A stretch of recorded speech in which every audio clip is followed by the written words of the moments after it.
right, here we are. We're playing Starfighter. This is Asmodee and Ystari games.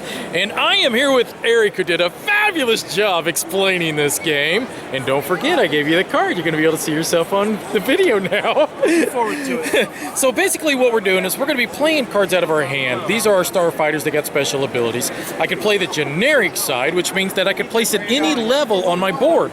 So basically, this is a level, okay? But if I want the special side, then I need to match the symbol to that level. See, like that one right there matches that symbol. And then I could take advantage of these abilities. Now, I am playing against Matthew, and I think he's probably going to end up kicking my butt, because right now, our score, I think I've only got 7 health, and he's still got 12. So he's doing a pretty good job of whooping me. So what he did just right now is he played a card. Which one did you do? This one right here.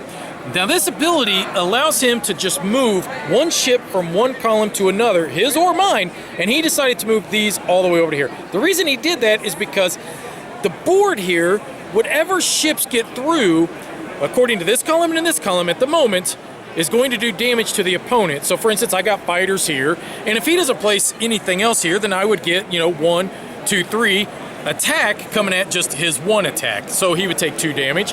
And then, of course, he would come back and he would end up hitting one of my fighters. That's kind of what's going on here. So what I do is I now look at my cards and I think, okay, what can I do? I don't know. Let's see. That was a pretty jerk move. But what he did allow me is to have this top spot freed up. The top spot is the hardest spot to get to with your cards, and you end up wasting a lot of cards just trying to get up there. So what I'm going to do is I'm going to play this one right here. Now, the bad thing is it will cover up my double ships. The good thing, that will allow me to draw another additional card. How do you like when I said it? For the next round. So that would be my play, and then it would go back to Matthew and he would choose a card. So these two here I'd have to try to build up on, which I'd probably want to try to do one of maybe these shorter columns, but I don't even know if I'm going to even live that long because he's having an awful lot of fun.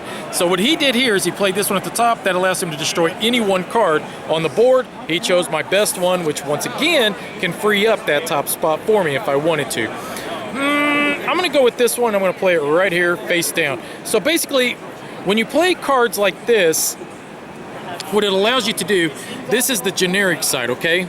Good side, generic side. I'm playing the generic side. It's my way of trying to build up, and of course it goes this way, and it's my way of trying to build up these columns so that it can get to the more powerful cards. Now, at any time, one of us can decide that when it's our turn, we can pass. And when we pass, we take this little first player marker, which gives us initiative for the next turn, and we get the ability to slide the board. Now, the thing is that because we have slid already to my right so many times, we're not allowed to go to the right anymore. We will be forced to go to the left this next turn. That is, no matter what, going to happen. So he played his, so now I am going to play this one down here. Now 2 effects are going to happen on this. The negative effect is I will take a damage to myself. Can't avoid that. But the good effect is now I get to destroy any one of his cards on his side of the board, or if I wanted to, one of my own cards. Now the reason I could possibly want to destroy one of my own cards, for instance, if I destroyed this one, then it triggers my ability there again. That's not necessarily going to happen right now because we want to destroy some of his stuff, right? So what we want to do is we want to look for cards where he's got the most fighters, but not just that. Which one are giving him some good abilities that he could possibly take advantage of? I'm thinking, let's get rid of this one right here at the top. Well, you know what? Let's leave that at the moment. We will get rid of... We're going to get rid of that one right there. Okay, so now it goes back to Matthew's turn, and then we'll end the round here in just a second because I have no more cards left. Now, but if he wanted to, he could say he passed now, and then he would have the initiative for the next round. So now that he's played a card, it comes back to me. I pass. I will now gain the initiative, which is this little red marker. Put it on my side of the player board, and then it just goes back to him. If he wants to, he could play another card. And he does. And he's got another ability where he can destroy another one of my cards. And sometimes this can be a bit thinky because, what does he want to destroy? One cool thing about this game is, so for instance, if he does destroy this one here, you always know what's underneath this one based upon this little symbol here. This tells you exactly what it does. This is an up and down card. So if he destroyed that, this ability would trigger immediately, and that would allow me to move one of my cards up and down. Same here. He knows if he destroys that one, I've got 2 ships that are underneath here, noticed by the little caret symbols here. If he destroyed this one, I would have the little up and down thingy.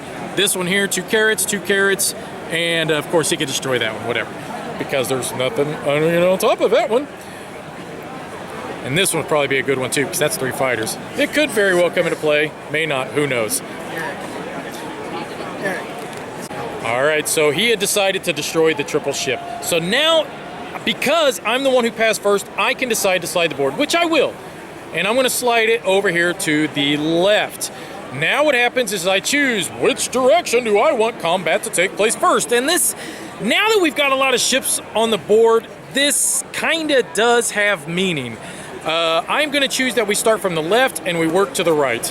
So what's gonna happen now is that we count up our ships. I got 1, 2, 3 active ships. He only has 1. So he's gonna get 1 red counter. Well, he'd get 3 red counters showing the damage coming to him. I would get 1. I would then just place it on my first ship that is available. He would basically destroy that one. It goes to the next one. The next 2 would cover those. That card comes off. And yet he's still got 2 ships there that he can defend with. Now that that's over, we go to the next column. He has nothing to defend with, so he's just gonna take 1 damage. Pretty easy, right? Here's where it's gonna get a little bit trickier. I've got 1, 2, 3 damage coming to him. He's got 1, 2, 3, 4, 5 coming to me. So this is they're all gonna come off kind of like individually. So we'll place that there, that destroys that card. So that card comes off the board, place those there. Now that card comes off the board. And then these 2, these 2 would, When does it activate? bam, bam, and now that one would come off. So then that would basically end, and then, but this one here triggers this ability. So now I have the capacity to say, I want to move some of his cards around if I want to, or I could even move some of my own around if I want. Which, let's see, I think I will. I'm gonna move Means you could. this one Well, that would be weird. just like that. And now it'll be his turn. So he's got, that one is dead. Now it uncovered this ability. He can move any person's card 1 column over. Now, I'm sorry. Free move. That one is the free move. Oh, it can go Place it any open anywhere, space. any open space. My bad. So he can actually take like this one and move it way over here if he wanted to. Or he can do one of his own. Or he could be a real jerk and do that.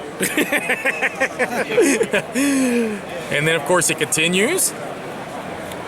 And then 1 more.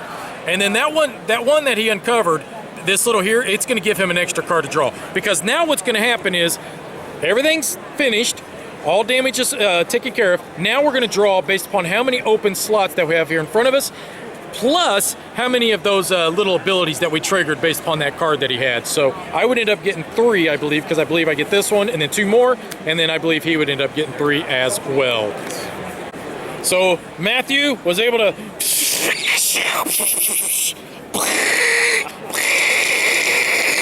and he took me down. Now, why don't you explain real quick, why is it that we have this all the way down below 0 here? What's the purpose of that? It's possible that both players can drop below 0 in a single turn. Whoever has the fewest, in that case, is the loser. They got the most blowed up. What if they tied at the lowest? I haven't seen a tie yet. I honestly don't know. It's a good question.